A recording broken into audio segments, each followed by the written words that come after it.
Hey there, Matthew. Colorful stuff to show you. Okay, so colorful, obviously.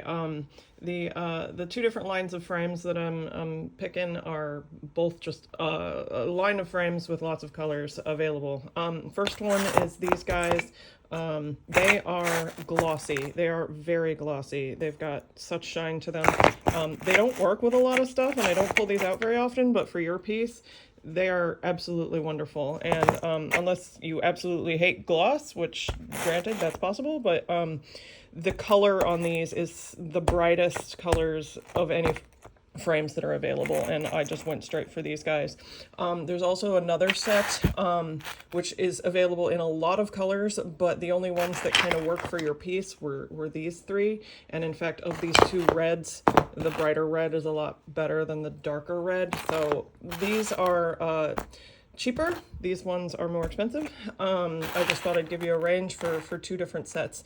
I'd have pulled out a whole lot more of this line of frames, except again, the other colors just didn't work. There was a purple and it was just the totally wrong purple, and etc. So these were the ones I was focusing in on for those.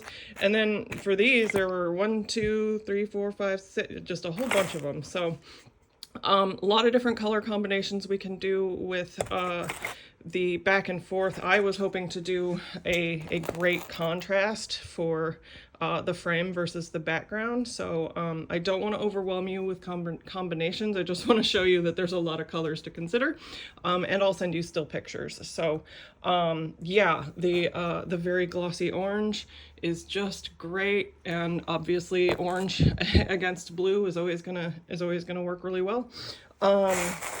Yeah, very bright red. Some of these, this purple is not quite the same as this one here, but it is an interesting purple, and next to all that orange, it really pops. So you got options. The very glossy, colorful line comes to $340 for the total project. These frames are a little bit bigger than the other ones here. I'm going to set them down next to one another. You can see the depth difference.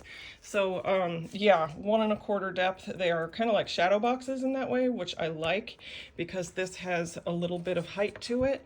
And when we float mount that, it's gonna sit up a little bit, and the more space we have in there, the better.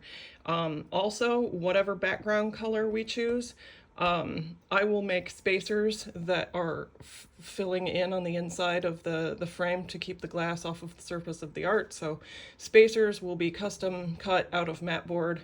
And honestly, it's like if you choose the blue background, I can make blue matching spacers.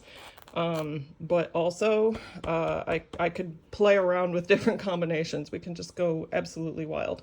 So yeah, I'm just saying that there won't be like a black spacer in there. So yeah, glossy, colorful line, 340. This includes that float mount where it is resting upon the background. That is a 1 1/2 margin around the artwork. And with something that's an odd shape like this, it's 1 1/2 from the widest point. So that's kind of a small margin, but given that the widest point over here and the widest point here and here will be 1 1/2, and then you'll have an excess of larger, whoa, what the hell? Okay. An excess, sorry, my phone just glitched. An excess of background margin there. So yeah, the colorful background, float mount, matching spacers on the inside of the frame, UV 70, this is 70% UV protected and non-glare, and wire to hang. So yeah, those are the pricier ones, and then the flat ones would come to $270, and that's just the shorter ones. Would still have spacers, would still be brightly colored. They're just not quite as vibrant as the glossy ones. $270 versus $340. You got options. Okay, I hope this is helpful, and let me know if you have any questions, and I'll talk to you soon.